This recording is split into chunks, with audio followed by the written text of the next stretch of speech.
Olá, estamos aqui com o Daniel Domeneghetti, sócio fundador da One Strategy Partners, da e-Consulting, e nós vamos falar aqui, vamos passar um pouco sobre modelos hoje digitais, passando por lojas virtuais, e também sobre formas de atendimento, tendo em vista todo esse fenômeno de multicanalidade e transformação digital.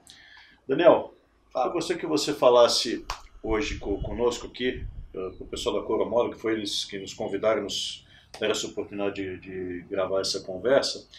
Em que estágio está o varejo hoje com relação a esse fenômeno que compreende a transformação de um modelo absolutamente rigorosamente transacional para um modelo mais relacional?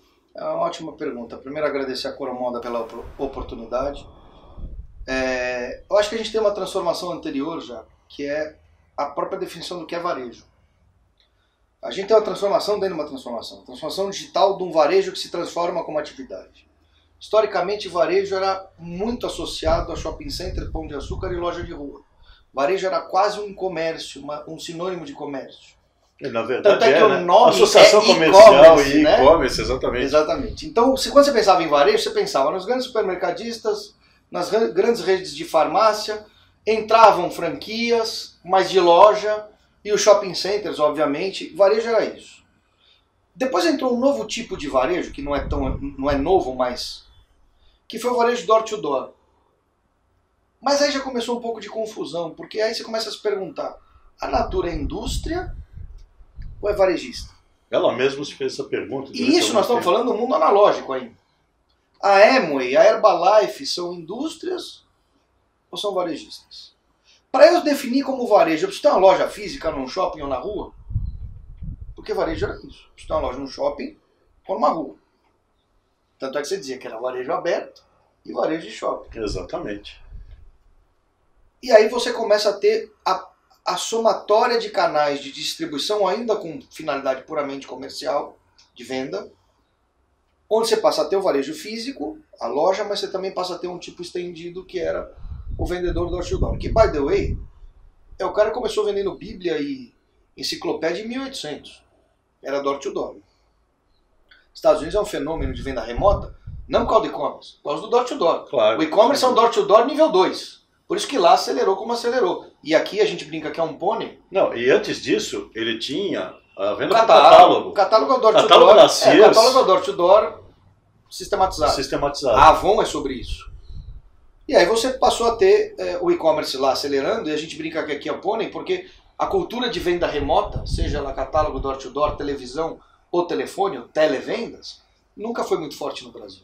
A gente tinha o 1401, 1401, 1406. Depois o Compre Já, o Ligue Já, e foram modelos Polishop que foram evoluindo, mas sempre Shoptime, mas sempre num universo restrito.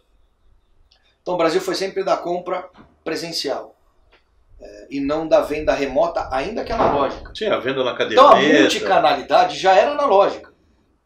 Porque eu tinha o varejo físico, eu tinha o door-to-door, eu tinha o catálogo, eu tinha a televisão, e eu tinha o telefone.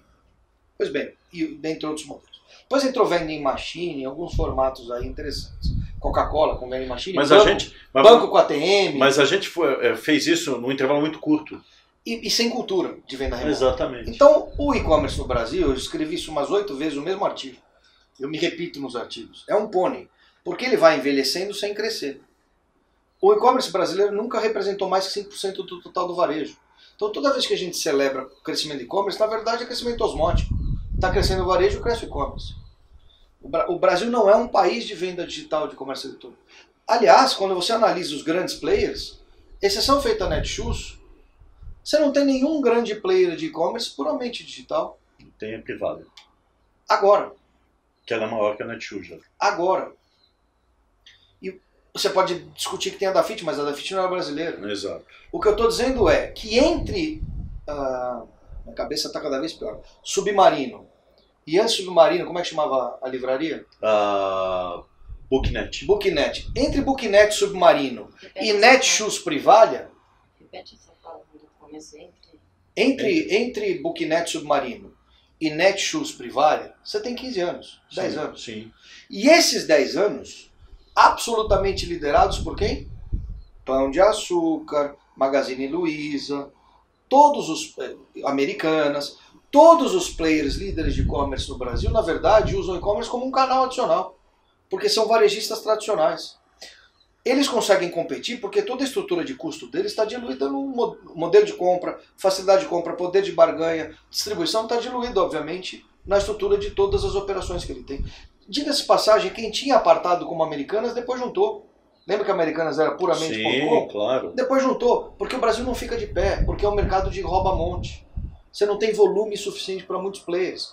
E aí você tem algumas coisas extremamente interessantes, mas de efeito mínimo, de puramente.com, e os grandes players dominando. E eventualmente o Netshoes ou Privalia conseguindo posição. Ponto. Tem mais um problema em relação a isso. Eu não tenho volume suficiente, eu tenho players concentrados no mercado físico liderando o digital, portanto eu sou um oligopólio. Eu tinha historicamente por problema de acesso a crédito, fulfillment, segurança, aquelas coisas do entorno do e-commerce que vem melhorando. Especialmente a questão do fulfillment, que era um grande problema em logística e distribuição. Afinal de contas, não é fácil mandar um livro em cima de uma árvore no Amazonas. Exato. Né? Mas a gente passa a ter uma disrupção nessa questão quando o modelo de venda passa a se desvestir do conceito de loja, inclusive virtual. E aí eu passo a fazer venda móvel, venda em rede social de objetos. Então, quem cresceu nesse jogo? O Mercado Livre. Então, mas outros modelos de e-commerce passaram. Só vamos abrir um parênteses aqui que eu acho que é importante. Porque nessa esteira, você muito bem observou que o volume do e-commerce não ultrapassa 5% do varejo total. Acrescento, ok. Só que ao mesmo tempo, o consumidor diversificou a sua estratégia de canal, a sua estratégia de compra. Ou seja, ele testa muito. Ele usa o e-commerce, mas não transaciona o e-commerce. Exatamente. O e-commerce funciona como um... A gente brinca. Ou seja, eu já tenho o hábito do consumidor de querer aqui mas não e ali, transacional. Mas não transacional. E eu acho que as fintechs e os C2Cs e os C2B2C, ou modelos mais... Explica. C2C é quando o consumidor vem direto ao consumidor. E as plataformas de transação entre microempresas e usuários, como é o Mercado Livre, por exemplo, capturaram a possibilidade de você fazer e-commerce sem ter loja. Isso para dizer o quê? Que eu estou me desinvestindo da necessidade de ter uma loja efetivamente, apostando na venda do produto ou do serviço específico, consumidor a consumidor, ou com algum agente intermediando todo esse processo, que pode ser uma fintech, pode ser um varejista, pode ser uma plataforma como o Mercado Livre. Mas... E a própria Magazine Luiza começou a fazer isso. Porque percebeu que esse é o caminho. Criando pequenos places via social... O que a gente chama, inclusive, de franquias digitais. Ou embaixadores de franquia digital. Exatamente. Eu uma vez sugeri ao Boticário que homologasse... O Boticário é um franqueador do mundo do que quer que seja. Por que não homologar franqueados digitais que não precisam ter loja? Eles simplesmente revendem isso. É verdade, por que não fazer isso? É uma isso? forma de competir com o exército Natura de campo e ao mesmo tempo explorar a internet, aumentando. Eles acabaram optando aí por uma estratégia via Eudora, né? Dentre outras. E acho que o Boticário acertou mais que a Natura historicamente, mas sem dúvida. Esse não é o ponto. Essa história da multicanalidade ou da omnicanalidade, depois eu vou entrar no mérito execucional disso, que é a segunda parte da tua pergunta. Só tem sentido se o consumidor entender que isso tem sentido. Por isso a história da visão única do cliente é importante. Porque o cliente precisa ter a mesma experiência de marca na jornada dele em qualquer canal. Perfeito. Claro que cada canal tem sua especificidade, exato. Mas a mensagem da proposta de valor que reflete o posicionamento tem que ser consistente. E isso é de segmento a segmento. Não tem a mesma mensagem para segmentos diferentes. Eu tenho o mesmo espírito de mensagem, mas a manifestação é diferente para o segmento. Perfeito. Agora, seja qual for a jornada do cara para pegar a palavrinha de moda, ela se materializa em 3 pilares sempre. O primeiro pilar são as ações de comunicação da empresa. Comunicação tem a ver com as mensagens institucionais, com as ações de branding, com as ações de brand placement em qualquer circunstância que o cara vá trombar com a minha marca, seja na televisão, seja no outdoor, tem a ver com marketing digital. Com a minha mensagem. Isso. Tem que ser e-mail, pode ser hard sell, pode ser promocional, pode ser institucional, mas tem como finalidade capturar a atenção daquele cara. Ou para fortalecer marca e diferenciação, ou para gerar conversão de venda. Perfeito. Em geral, o dono dessa grana é o marketing, e essa grana é uma grana que não tem muita matemática e ciência. Vamos torrar, porque o meu KPI, meu indicador essencial é quantas pessoas eu boto na marca do pênalti, propensas a comprar. Quantas entrar no funil. Exatamente. Entrou no funil, eu começo O segundo pilar é vendas ou transações, que é quando esse cara está na marca do pênalti, tomar a targetada, por isso que a palavra é target, né? Tudo meio bélico aí. O cara toma e vira um log. Esse cara passa a ser um cliente porque ele foi convertido. Então, o primeiro pilar de ação é comunicação, o segundo é transação. Quando eu falo transação, é venda,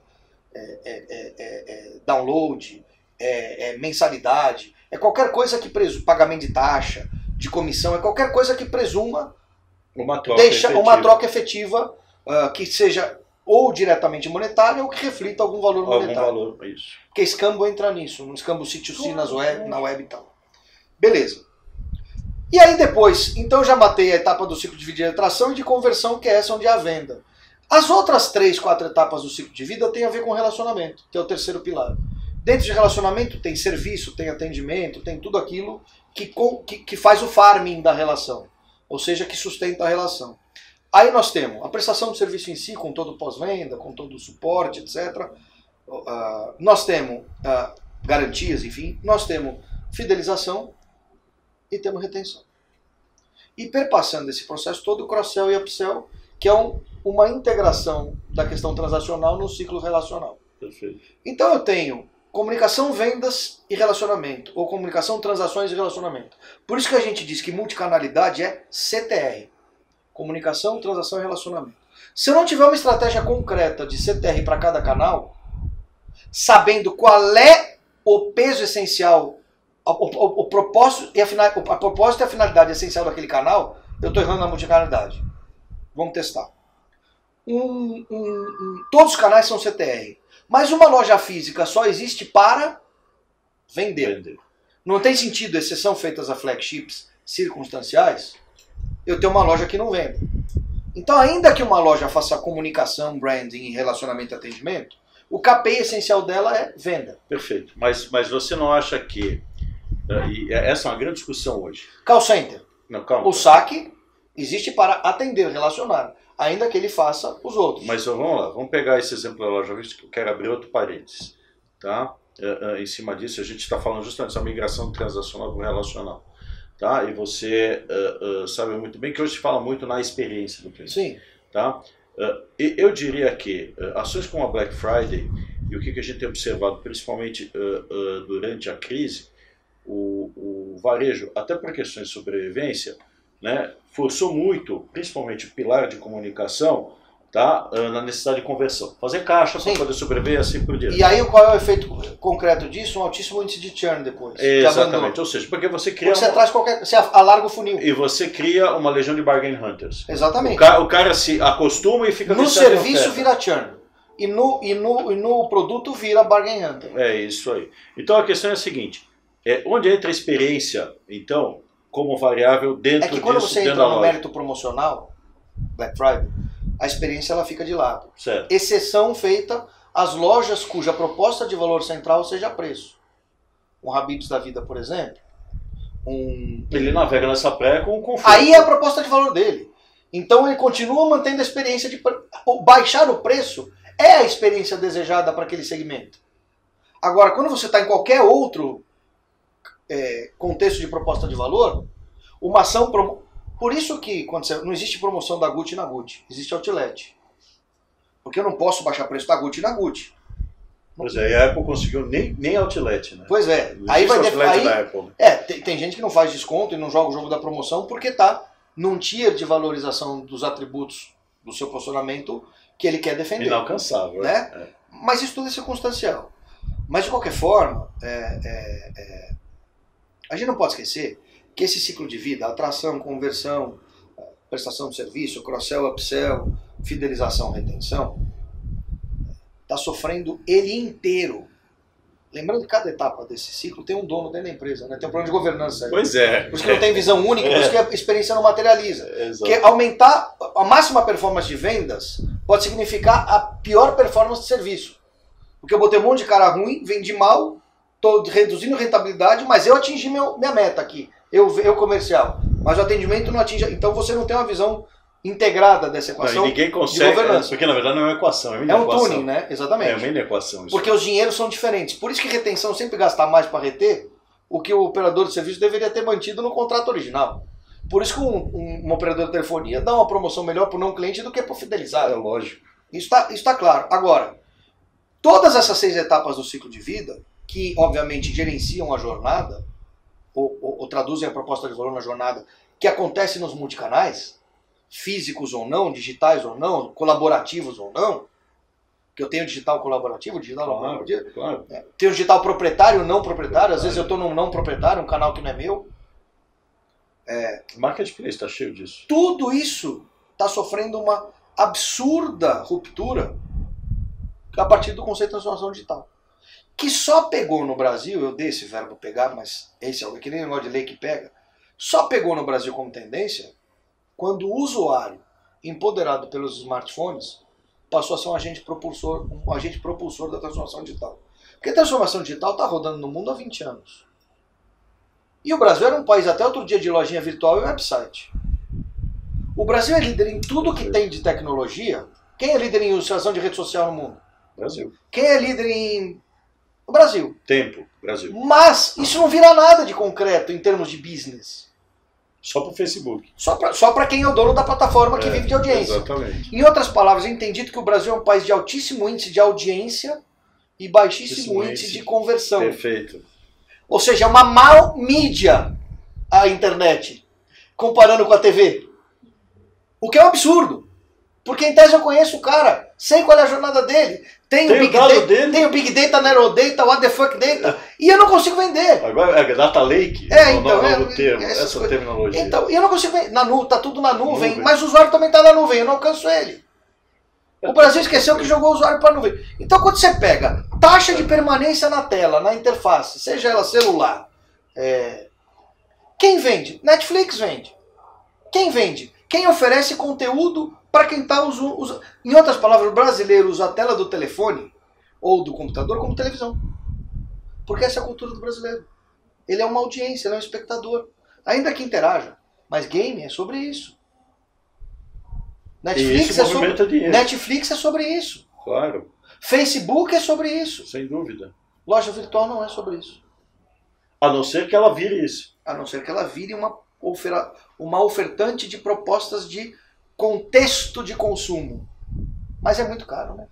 Talvez. Já é caro ter uma lojinha, quanto mais ter produção de conteúdo, mas acompanhamento de navegação, gestão de Big Data. Por isso que eu falei da personalização. A Privalha funciona tão bem. Porque ela consegue rodar simultaneamente 300 campanhas. Então, mas a Privalha é uma exceção. Pois é. Porque ela trabalha marketing por contexto. É isso. A Netshoes é push. Push, total. É um modelo promocional que funciona também. Mas não confundamos, né? A referência comparativa da Netshoes não é com a Amazon. Então, não, de jeito nenhum. Não dá nem para sair. Agora, você falou num ponto que eu acho muito, muito, muito relevante, que é a questão da fidelidade. A gente olha para a internet como mídia. Por isso que quem domina a internet no Brasil ainda é agência de publicidade, cara. Isso é um erro absurdo. Quem é o maior player de internet do mundo hoje, em serviços? É a Accenture. Quem faz internet no mundo hoje são as consultorias. Mas no Brasil são as agências. Porque o Brasil entende a internet como mídia. É verdade. Eu queria só tocar no ponto para você, que eu acho que amarra todo esse processo, quando você chegou e colocou o processo que culmina em retenção e fidelidade.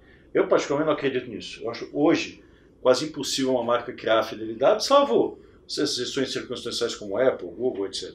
Eu acredito muito mais, e esse é um conceito seu, não é meu, é preferência. Certo? Por que as nossas empresas se dedicam tanto a criar os tais programas de fidelidade, como se isso fosse uma forma de relacionamento, e não buscam simplesmente buscar a preferência, que significa a recorrência do cliente, que é muito mais importante hoje para o jogo do que ficar tentando fidelizar um cara e gastar uma grana absurda para um cara que notadamente reage com o mídia, então ele está sempre à procura do melhor programa e não da melhor compra. Então, eu acho que, com todo respeito, e aí com todo o respeito possível, a gente vive a era dos zumbis pós-Peppers & Rogers, que acho que fizeram um ótimo serviço sucedido de um ótimo desserviço ao discurso de fidelidade. Quando eles criaram conceitos ou potencializaram conceitos como CRM, etc, etc. Explico.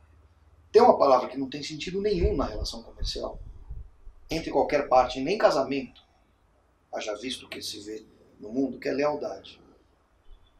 O ser humano, por definição, não é leal. Ele é leal circunstancialmente, mas ele não é leal sempre. É claro que existe essa... De acordo com o autointeresse também. Isso, mas a história do gênio egoísta prova Exato. que o ser humano coopera não por altruísmo. É claro que existem as exceções. Por autointeresse. Os santos. Mas quando eu estou falando de varejo, eu estou falando de volume massivo. Eu não posso contar com lealdade massiva. Perfeito. Eu não sou uma igreja. E mesmo as igrejas de massa não têm lealdade massiva. Quantas versões do Islã existe?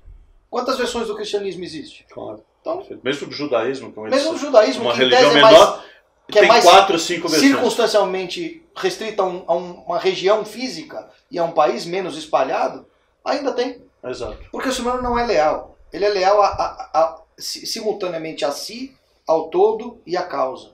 E ele vai ponderando essas variáveis.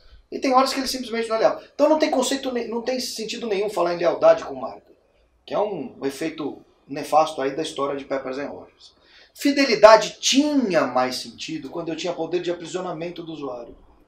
E aí era uma relação cenoura-coelho. O programa de benefício era uma cenoura. E eu deixava o coelho cansado o tempo todo atrás. De vez em quando eu fazia um agrado nele, dava uma graça para ele. Com Bitcoin, irmão, maior IPO da história. Onde fica o programa de fidelidade? Pois é, exato. Então, assim, é repensar o que quer dizer fidelidade, porque agora eu compro a fidelidade. Eu, usuário. Eu compro. É o contrário. É o contrário. Eu não sou beneficiado, eu te beneficio. E terceiro, preferência, que para mim é o que faz sentido. Que é assim, eu não advogo o conceito, mas eu enxergo isso no dia a dia. Tá casado. Eu não gostaria que fosse assim. Você espera que tua mulher durma 31 noites com você. Cara, se ela dormir 27, comemora. É isso aí. Porque se encher o saco, ela dorme 22. Se você apertar mais um pouquinho, vai para 15. Vai para 15. E aí o teu burn rate de credibilidade, legitimidade, né, vai reduzindo. Por isso que eu falo preferência. É assim, das 8 vezes que eu fui no supermercado, se eu fui 6 na varanda, que nem é um supermercado direito, o cara da varanda tem café feliz. E o do Pão de Açúcar triste. Porque eu ia 6 no Pão de Açúcar. Isso aí. Não espera que eu vá 8 e me dê 3 bolachas Bono de chocolate para me premiar para eu ir 8. Porque tudo bem, vai ter um subgrupo de pessoas que vai sucumbir a esse tipo de oferta. Mas ele não sustenta uma operação massiva como precisa um supermercado. Sustenta uma operação de nicho. É isso mesmo. Pessoal, acho que foi muito bom, acho que foi muito instrutivo para vocês. Daniel, muito obrigado pela conversa. Eu que agradeço o convite. Fiquei triste de não poder ter falado ao vivo lá, mas que sirva de incentivo ou de dica para alguém. E estamos à disposição. Qualquer necessidade que vocês tenham, basta procurar a gente aqui no Padrão, na Dom, a gente endereça perguntas. Estamos à disposição. Até a próxima. Muito obrigado. Até mais, pessoal. Obrigado.